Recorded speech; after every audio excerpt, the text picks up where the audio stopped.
Hey, welcome back, watch fans. We have a special episode today for you of the Hammer Time as an MC Hammer. If any of you remember MC Hammer, famous musician from the was it the 80s or the 90s? I don't even remember. Yes, so we got the auction preview, the top 10 auctions this week. We're going to be showing you auctions from around the world, kind of a curated selection. You guys love that word, don't you? Curated selection of some interesting watches. So check this out. Let me know what you think. I'll leave your vicious and nasty comments below. Let me know what you think of what the hammer price should be. That's right. You can guess. This is your opportunity to guess where the market will end up. But, before we get started, I just want to let you know we're going to have a special event later this week. We're going to have a special live stream this week. We're going to have the, here we go. How do I get this? Here we go. There we go.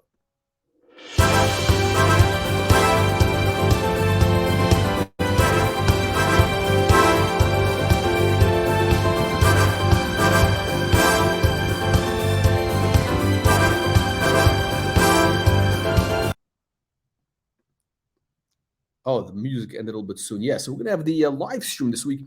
The Watch Community Lifetime Achievement Awards. We're going to be honoring those who have actually had the biggest contribution to the online watch community.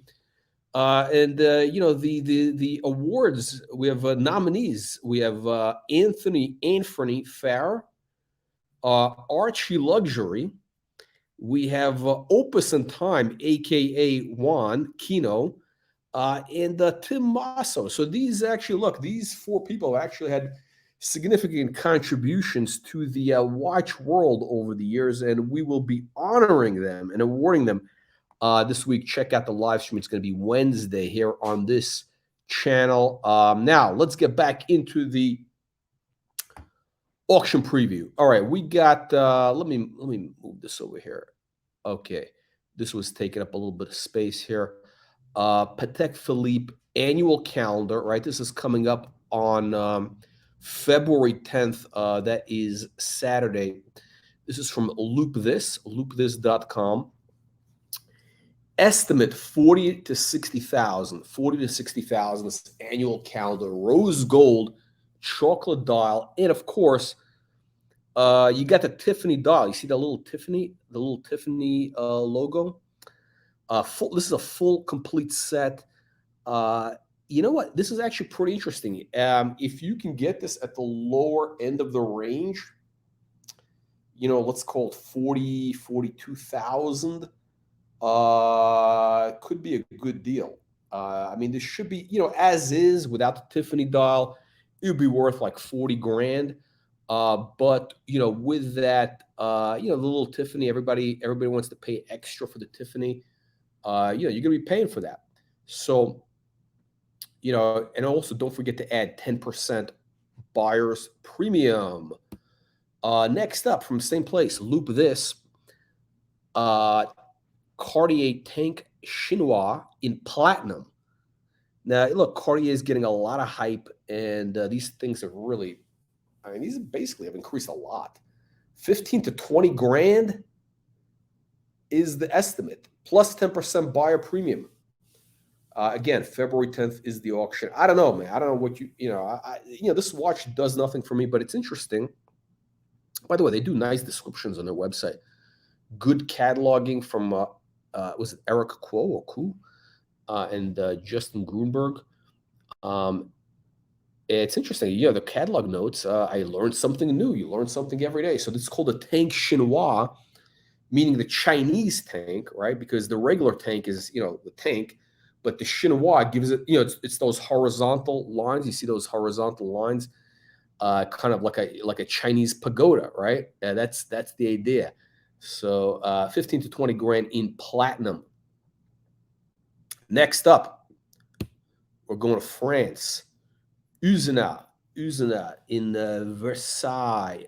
Same thing, huh? You see the resemblance? This is the Patek Philippe Gondolo, but it looks like, I don't know, does it remind you of the Tank Chinois in rose gold? Um, it's actually an interesting watch. It's not bad. It's got that Art Deco look, very similar. I mean, these are like almost related. They're like cousins. These things are cousins. I'd rather get the Patek actually. I mean, it's it's kind of fugly, I would say, but it's interesting. Like 9 to 15, I think it's a little high. I think this is kind of. I don't know if it's. It just feels to me a little bit. I mean, the watch is. I don't. And by the way, 26% buyer premium. So that's the thing. You got to add 26% on top of that, and you're paying in euros here, 9 to 15,000 euro. That's what is it, 9,500 plus? So it's 10% on top of that. So it ain't cheap. It ain't cheap. Next up, Uzina, same place. I think. Oh, they got a great auction this week. They got a great auction. So we're going to be showing you some of what they have. Uh, by the way, I love this Atmos Jaeger Le Coultre Atmos clock. I have one of these, not this model, but one of the old brass ones from I think the early '60s. This thing is so cool. I love this. Hopefully, it's working. If it's not working, oof, it's expensive to fix. These things are basically, if you're buying one of these, you got to own like 3 of them because one of them is always going to be in the shop. And this is, what is the deal with this? That's right, 26% buyer premium Uzina in Versailles. They also got a Patek Philippe Calatrava, and this is rose gold on a bracelet. Now you can't take this bracelet off. Now I have a reverse picture for you, right? Look, these bracelets have always been a problem for them because if they're not the right size, whatever. But look at this. This is a pretty interesting bracelet. It's kind of a little bit unusual or different than the ones we've normally seen. These things are kind of fugly, to be honest. It's really like, you're wearing this as like it's kind of a statement piece. It's an interesting watch. 5 to 6,000 plus, 26% buy premium, February 11th, Uzina. Now they got some interesting watches here. They have the Rolex Submariner. It's a full set, okay? Full set. 1956. I think this is the original, right? The original Submariner. 65 to 100,000 euro estimate plus premium. I don't know. It's these early vintage Rolex, these prices could be crazy. I don't know. Is it where else are you going to find the full set? Box, papers, the warranty card. It's got you see the little picture. It's got the warranty card. That's that's pretty unusual. And the watch has been worn. This watch has been worn. So some guy kept it. Imagine that. This is interesting. It might get a crazy price. Next up, I don't know. What do you guys think? What do you punters think of these watches? What do you punters think? Let's jump into this Universale Geneve, Uzina, Versailles, same auction. These guys have some interesting watches. February 11th, Universal Geneve, triple date moon phase. This is Italian. This is the Italian dial. Cool watch. I love this watch. 2,800 to 3,600 is the estimate euros, plus 26% buyer premium.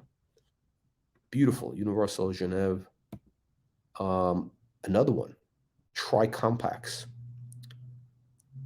I think this is a stunner, right? Rose gold. 2,500 to 3,500 is the estimate on this. You have a triple date moon phase calendar. You got the day. You got the day of the week, day of the month. You got the month. You got a chronograph. I think it's a cool watch. Rose gold. And we got another Universale Geneve. This is from Hôtel de Vin Bordeaux Quincon. How do you say it? Quincon, I believe is the pronunciation. So this is in Bordeaux.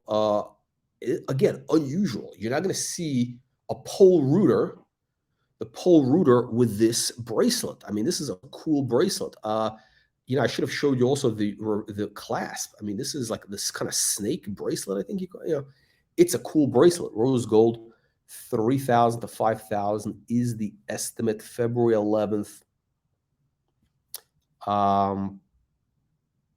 Interesting watch.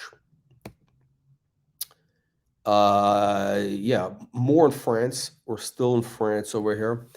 Boule in Monaco. You get a gold date linen dial, the German dial, linen. I think it's a cool dial. Linen is a great look. I think the linen. Look, if you're gonna need that full gold, you want to go with the linen instead of the champagne. I mean, it's so much more interesting. You put this on a suede strap, and this will be an absolute stunner. Now the deal is 6,400 to 8,000 is the estimate, and you got a 28% buyer premium. That's it's heavy. It's heavy. I don't know if you guys are used to that. You got to pay the buyer premium. It's kind of like standard auction stuff. A lot of places for watches and jewelry, they have much lower buyer premium. But look, it's these guys charge full boat here. Cool watch. But again, because of the hefty BP, you're going to want to, buy this at the low end of the range. Sticking with the same place, Boule, Monaco. Wait, excuse me. Back it up. This is tomorrow. This auction is tomorrow. Alert. This Rolex date tomorrow. Boule, Monaco, 6,400 to 8,000 euro estimate. They also have this Patek Philippe. Now, the photos suck. This is a crappy photo. I can't tell what the watch really looks like. I love the ellipse. I love the odd, funky combinations, the funky designs. I haven't seen this one in person. Now, we actually had one of these in a collection review, which had the pavé, where that black, it looks like a black enamel on the outside, kind of this bezel, if you want to call it. Now, we showed one which had the diamonds there, right? Like a diamond pavé, which was pretty cool. This one, I think it's got to be lacquer. Where that black is, it's got to be lacquer, I'm assuming. And again, it's got the mesh integrated bracelet, which could be a problem if it doesn't fit you exactly. So 4,000 to 6,000 is the estimate. 26, is it 26? Hang on. 28% buyer premium. So again, for this watch, it's a little funky. It's not going to appeal to a lot of people. Again, with this watch, you want to stick to the lower end of that estimate. I mean, these, again, you're paying the buyer premium. It's expensive. Now we got the Explorer 2. The Steve McQueen or the Freccione. This is the Explorer 2 with the orange, the big orange, the Freccione, the orange arrow. And this is February 6th, tomorrow also. Cons and share. I think is it cons when you have the next word? I think it's cons. No, it's con or cons. It's got to be cons. I think it's cons when you have a word next to it. So cons on share. So 21,000, 25,000 is the estimate. 27% buyer premium.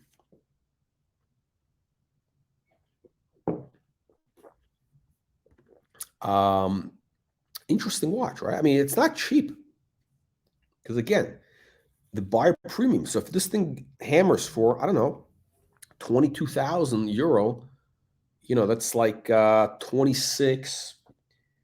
You could be into it for 28 grand at the low end of the range. It looks in pretty decent condition.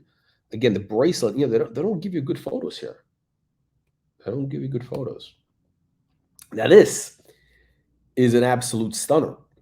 This is coming to you from, again, we're going back to Bordeaux, Hotel de Vin, Bordeaux, Cancan. I believe it's Cancan, right? And this is the Lemania. Lemania is a cool watch, right? Now, I'm not that familiar with Lemania. I know the Lemania movements, right? So, quick history. I'm not the watch historian. I'm not your your local horologist, that's Bill Sanders, is the guy who can give you the full story. But actually, there's a guy, I wrote an interesting article. There's a guy who calls himself a Lemaniac. And, I had to, do a little reading because look, I'm not a chronograph guy. So in general, I'm not a big fan, but this is a cool watch, right? This is the Pilot chronograph. It's called like the Bullhead. And he's got a whole story. So it's interesting. So Lemania, I'm sure most of you guys know all about this. So the Lemania basically made all the chronograph movements for basically everybody, like including, your favorite, the Moon Watch, the Omega, the Speedmaster. They made all those movements. So it's kind of like, think of it this way: like if you're buying a Bentley or you're buying a Rolls Royce, you're really getting. It's not the beautiful thing is you don't have to deal with that British bullshit with the British engines and the British electronics. That's why these cars are so popular. Why? Because the Bentley is a VW engine. It's the engine. It's a V, or it used to be the W12 that was designed for the Phaeton. So you got German engines that are reliable. You got Audi VW parts, and you got the electronics from the Germans, right? You got the Audi VW electronics. That's why those cars finally started selling because you don't have to deal with all the British bullshit. Same thing with Rolls. Rolls Royce is powered by a BMW engine, and all the electronics are BMW. Now, I'm a little bit, I don't know, I'm not a fan of BMW, and I had a Range Rover which had a BMW engine, and that thing was the most expensive car I ever had to fix. I mean, the engine was, leaking and all sorts of stuff, transmission failures. So I'm not a fan of BMW. But yeah, so basically, the Lemania is the movement that powers that powered all the Omegas, I believe from the 1940s or 50s into the late 70s, basically the whole time, whenever they were doing chronographs. So Lemania made chronograph the movements, the internals for everybody. So it's a serious company, right? And apparently, thanks to Lemaniac, they were bought by, I guess they failed, the quartz crisis, and they were bought by Breguet. So now the Breguet chronographs are powered by Lemania movements. If that is correct, if my understanding is right. But it's a cool watch. I love the 70s look with the orange. Cool watch. 3,000 to 3,500 euro is the estimate. 26% buyer premium on top of that. And yeah, it's getting pricey. I mean, look, you can find the problem with these auctions. A lot of these auctions these days is, look, with an auction, unless if there's no reserve, right? If there's no minimum, then you might be able to get a bargain. Usually there's a reserve, and what's happening is because again, look, the auctions these days, it's mostly retail buyers. It used to be back, with everything. It used to be mostly dealers. So now the prices, I mean, it's almost like you can find better prices in the private market than buying at auction a lot of times. So either something is going to slip through or you're really going to pay close to retail. So it's, it's like kind of tricky. It's, is that it? Is that it? Did we show everything? Shit, we did. Okay. Let's run through this again real quick. We're going to show you everything real quick.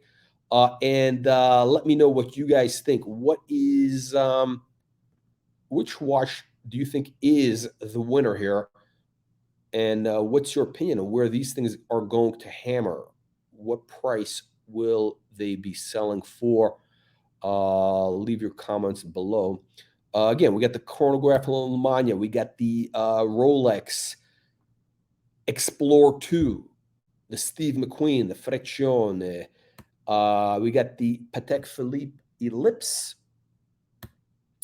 Day date with a linen dial. Looks like a nice, crisp, clean version on a strap. I love that.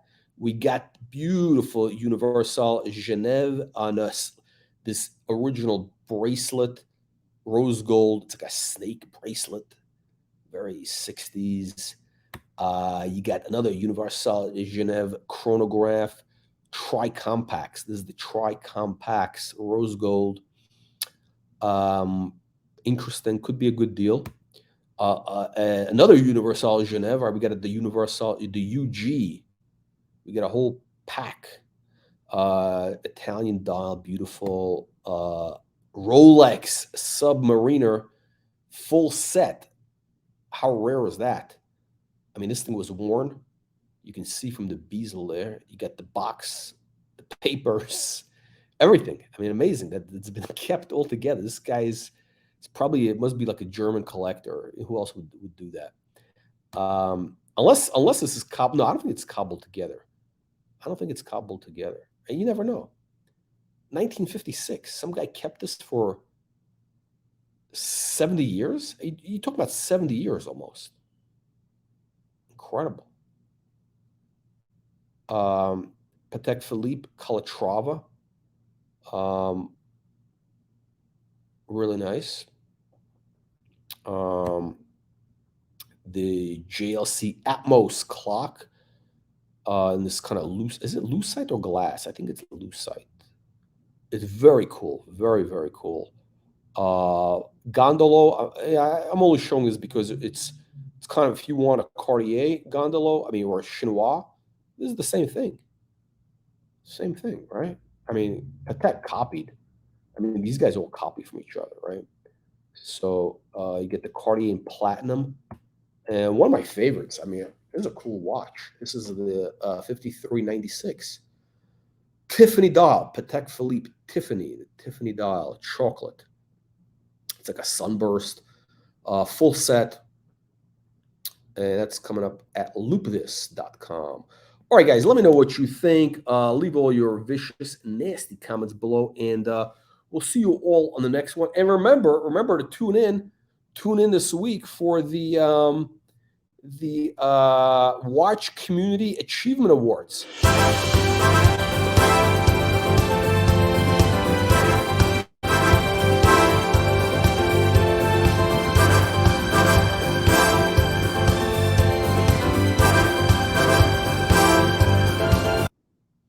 That's going to be Wednesday or Thursday. It's going to be on this live stream on this channel. We're going to be honoring those who have contributed so much to the watch community, but you know, half kidding, but half serious, because you know, these four individuals, but whether it's Anthony Farrer, the timepiece gentleman, Archie Luxury, you got Juan, you know, Mr. Carlito Brigante in Miami, Opus and Time.